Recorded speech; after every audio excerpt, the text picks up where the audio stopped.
In this video we will briefly review the settings of output groups in the PCC2X configuration utility. The first step is to run the Pcc application.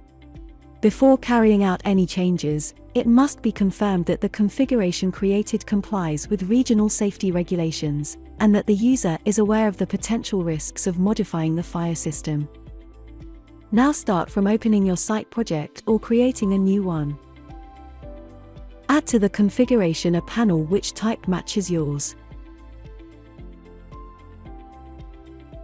Now click on the panel and expand its tree to find the output groups options. In the default configuration, all panel board outputs are assigned as shown. These output groups are mandatory and cannot be deleted or type changed. The fire routing and protection groups are only available on panels with those features. To modify the number and type of groups, use the top menu. The first option allows you to add a new group with a specific number.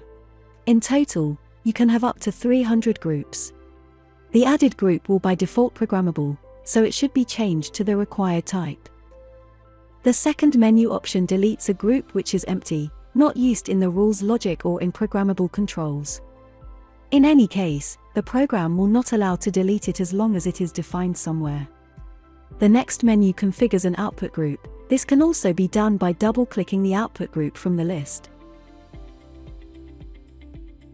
The last position will open a help file to give a basic guidance. Each output group has 5 options to define. The group number, the group name, a description limited to 30 characters. The type of group will set what type of devices can be assigned into the group. Please note that the sounder type can react to the sounder start-stop button on the panel, while all other types can only be deactivated by a reset command. The control option allows you to disable the group or set it to be disabled by day or night only. If you select Yes in the confirmation enabled, it will show additional data to configure.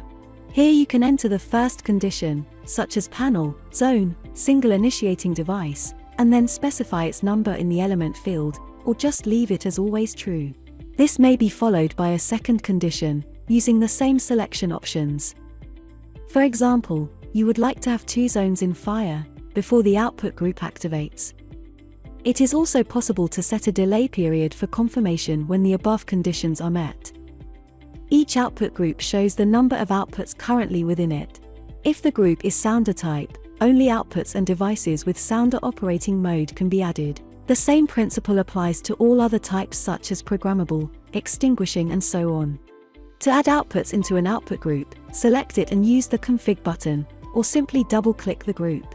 Then, a list of all output devices currently assigned to the group will be displayed on the right.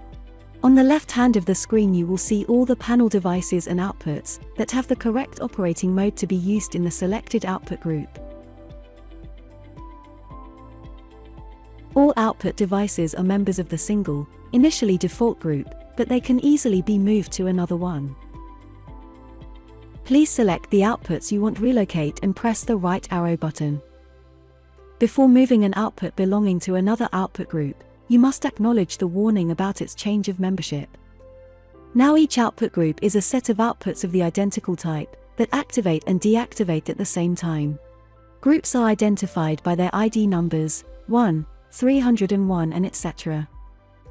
This can be used to define the outputs that you want to activate in the case of fire in a particular zone, by adding the output groups with the required delay. Output groups also allow convenient use in rules logic. You can define any state of an output group as a condition in flags. And to control or activate multiple outputs, in a local or remote panel, simply select one group of outputs, without having to indicate each output individually.